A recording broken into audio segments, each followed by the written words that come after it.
మనసు ఆచరించాలి. దేహం భౌతికమైనటువంటి స్నానం ఆచరించి శుభ్రం చేసుకుంటాం.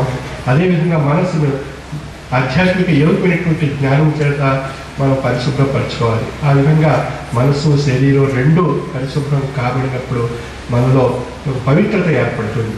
ఆ పవిత్రత దేహాన్ని సమకూర్చుకున్నట్లయితే మనలో ఉండేటువంటి జీవుడు బ్రహ్మస్వరూపం ఈశ్వరుడిగా తెలియబడతాడు. అందుకే ఆ పవిత్రత మనం సమకూర్చుకోవడానికి మనం సద్గురువుల యొక్క సాన్నిధ్యంలో మనం వారు ప్రసాదించినటువంటి ఆధ్యాత్మిక యోగిపోయినటువంటి జ్ఞానాన్ని పొంది తరింప చేసుకోవడం చేత మన యొక్క మనసులో దుర్భావాలు అంతరించి సద్భావపరిచినటువంటి లక్షణాలు ఏర్పడి అవి భ్రాంతి రహితంగా మార్చుకుని మన యొక్క విధానంలో ఆ యొక్క యోగిపోయినటువంటి జ్ఞాన స్వరూపమైనటువంటి శక్తి చేత మనలో ఉండేటువంటి జీవుడే ఈశ్వరుడు, అహం బ్రహ్మాస్మి, నేను బ్రహ్మస్వరూపిగా అయితేని అనేటువంటి విషయాన్ని ఎప్పుడైతే మనం తెలుస్తామో అప్పుడే మన ఆత్మ ముముక్షత్వాన్ని, ముక్తిని పొంది తరింప చేసుకుంటుంది. ఆత్మ ఆశించినటువంటి ముక్తి అనేటువంటి పదార్థం ఆత్మకు లభిస్తుంది. అంతేనా మనం జ్ఞానామృతం చేత మనసుకు ఆహారాన్ని ఇవ్వగలుగుతున్నాం, శరీరానికి భౌతికమైనటువంటి ఆహారం చేత శరీరానికి ఆహారాన్ని ఇవ్వగలుగుతున్నాం. ఆత్మకు ఆ యొక్క జ్ఞానామృతం చేత పొందినటువంటి పరిపక్వత చేత ఆ ముక్తి అనేటువంటి స్వరూపాన్ని పొంది తరింప చేసుకుంటుంది. ఈ మూడు అంశాలు ఆత్మ, మనస్సు, శరీరము అనేటువంటి రూపాలుగా నిండి ఉన్నటువంటి స్వరూపము మానవ రూపం. అంటే భౌతికంగా చూస్తే మానవ రూపంగానే మనం తెలియబడతాం. కానీ వాటి యొక్క అంతలీనటువంటి విశ్లేషణ చేసుకున్నట్లయితే మూడు రూపాలు ఉన్నాయి మనలో. ఆ మూడు రూపాల గురించి మనం మూడు రూపాల యొక్క విషయ విజ్ఞానాన్ని మనం తెలుసుకొని తరించినప్పుడే మనలో ఉండేటువంటి యోగిపోయినటువంటి శక్తి మనందరికీ తెలియబడుతుంది. ప్రతి మనిషిలోనూ కూడా ఒక ఉత్కృష్టమైనటువంటి యోగికమైనటువంటి శక్తి దాగి ఉన్నది. అది మనకు తెలియబడకపోవడానికి కారణం ఏది అన్నప్పుడు అజ్ఞానము అనేటువంటి అంధకారం. మనకు అంధత్వం మన చూపు లోపించినప్పుడు మనకు అంధత్వం ఏర్పడుతుంది. అంధత్వం చేత మనం ప్రపంచంలో ఉండేటువంటి విషయాలు మనం చూడలేము. అదేవిధంగా మనకు ఈ మనసు అనేటువంటి మనసులో అంధత్వం ఏర్పడుతుంది. అంటే అజ్ఞానం అనేటువంటి అంధకారం ఏర్పడుతుంది. అజ్ఞానం అనేటువంటి అంధకారం చేత మనలో ఉండేటువంటి యోగికమైనటువంటి శక్తి మనకు తెలియబడతలేదు. మనలో ఉండేటువంటి యోగికమైనటువంటి శక్తిని మనం తెలుసుకోగలిగినట్లయితే మనం సాధించలేనటువంటిది ఏదీ లేదు. మానవుడు లేనటువంటిది ఏదీ లేదు ఈ సృష్టిలో.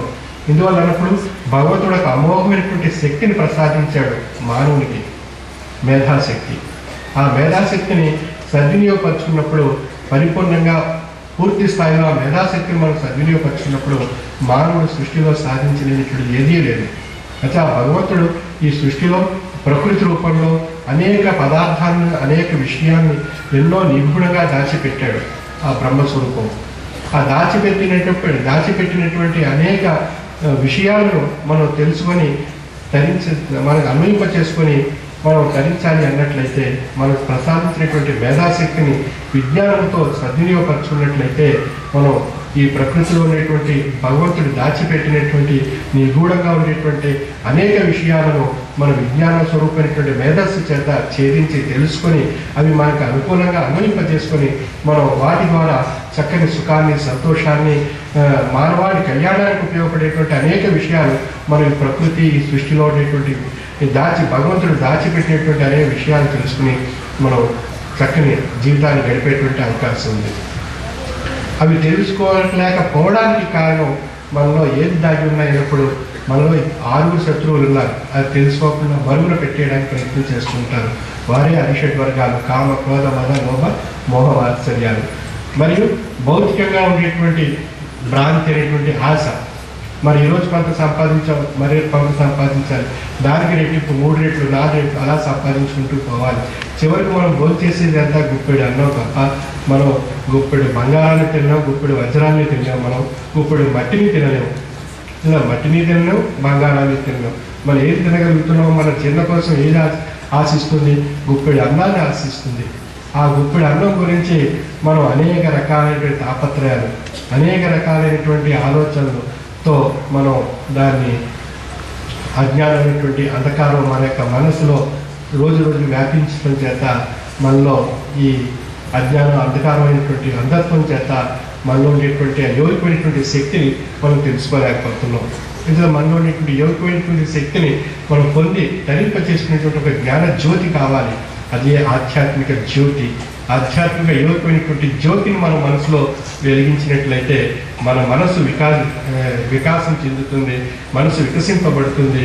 వికసించినటువంటి మనసులో ఉండేటువంటి ఆ సువాసన అన్ని చోట్ల వెదజల్లుతుంది. పుష్పం వికసించి ఆ యొక్క పుష్పం యొక్క సువాసన అన్ని చోట్ల వెదజల్లినట్లుగా మన యొక్క మనస్సు వికసించి ఆ యొక్క పుష్పం వలె మన యొక్క మానసిక ఆనందం వెదజల్లి మానసిక వికాసం వృద్ధి చెందినట్లయితే మానసిక విజ్ఞానం ద్వారా అనే మనలో ఉండేటువంటి యోగ్యమైనటువంటి శక్తి మనం తెలుసుకుని తగ్గించేటువంటి అవకాశం మనకు కలుగుతుంది.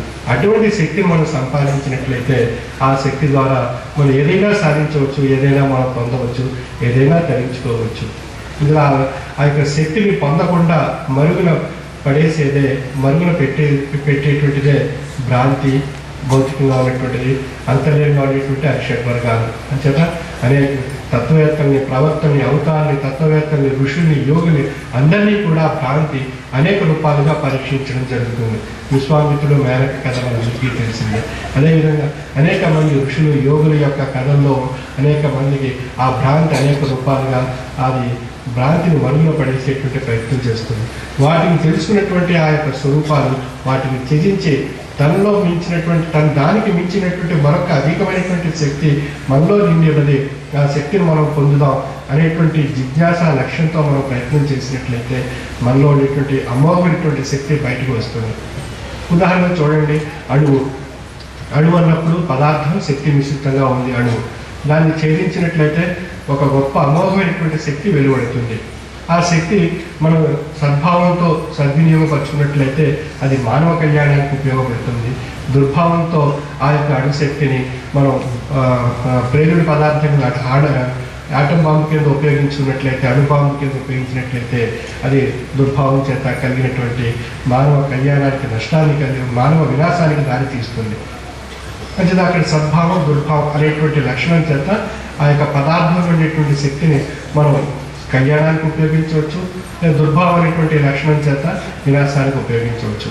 అది అణువు యొక్క స్వరూపంలో ఉండేటువంటి విషయాన్ని మనలో ఉండేటువంటి జీవాణువు చేత, మనలో జీవాణువులు ఉన్నాయి, మనలో ఉండేటువంటి జీవాణువుల చేత అన్వయించుకున్నప్పుడు మనలో ఉండేటువంటి జీవాణువుని ఛేదించినట్లయితే ఎటువంటి శక్తి వెలువడుతుంది? భౌతికంగా ఉండేటువంటి అణువుని ఛేదించినప్పుడు వచ్చేటువంటి శక్తి మనకు తెలుసును. మరి జీవాణువులు ఛేదించినప్పుడు, మనలో ఉండేటువంటి జీవాణువులు ఛేదించినప్పుడు వెలువడేటువంటి శక్తి ఏ విధంగా ఉంటుంది అన్నప్పుడు అది అణుశక్తి కన్నా అమోఘమైనటువంటి దివ్య అభౌతికమైనటువంటి శక్తి వెలువడుతుంది. ఆ శక్తి వెలువడేటువంటి స్థితి దేని యొక్క ప్రాతిపదికగా ఉంది అన్నప్పుడు యోగికమైనటువంటి సాధన ద్వారా ఆ జీవాణువును మనం ఛేదించగలిగినప్పుడు అందులో ఉండేటువంటి దివ్య అభౌతికమైనటువంటి శక్తి వెలువడుతుంది. ఆ దివ్య అభౌతికమైనటువంటి శక్తిని పొందినటువంటి వారే కృష్ణ భగవానుడు, ప్రవక్త, క్రీస్తు భగవానుడు, యోగులు, తత్వవేత్తలు, ప్రవక్తలు. వారు అటువంటి దివ్య అభౌతికమైనటువంటి శక్తిని పొందబట్టి ఆ పొందినటువంటి శక్తి యొక్క రహస్యాన్ని ఈశ్వరుడు అనేటువంటి విషయంగా నేను ఈశ్వరుడిని తెలుసుకున్నాను, అది రాయే తెరబ్బి బెరబ్బి అనేటువంటి ప్రవక్త విషయము, నన్ను నేను అనేటువంటి విషయాన్ని తెలుసుకున్నటువంటి క్రీస్తు భగవానుడు, అహం బ్రహ్మస్మి అనేటువంటి విషయంగా ఉన్నటువంటి నేను బ్రహ్మస్వరూపిగా అయిపోయినటువంటి విషయాన్ని తెలుసుకున్నటువంటి కృష్ణ భగవానుడు. ఈ విధంగా ఆ యొక్క ఉత్కృష్టమైనటువంటి రసస్వరూపమైనటువంటి శక్తి అది జీవాణుని ఛేదించినప్పుడు వచ్చేటువంటి దివ్య అభౌతికమైనటువంటి శక్తి పొంది చేసుకున్నటువంటి ఆ మహనీయుల యొక్క అవతారుల యొక్క స్వరూపాన్ని మనం ఈ రోజున ధర్మాల రూపంలో, మతాల రూపంలో అందించుకొని మనం ప్రయాణం సాగిస్తున్నాం. అంచనా అటువంటి శక్తి మనందరిలో ఉంది. మనంతా మన శరీరం అంతా కూడా జీవాణువులు పెరిగిపోయినటువంటి, అంటే మనలో ఉన్నటువంటి జీవాణువులను మనం ఛేదించాలి అన్నట్లయితే వారి వల్లే మనకు సాధ్యంగా ఉందంటే సాధ్యం కానటువంటి విషయం.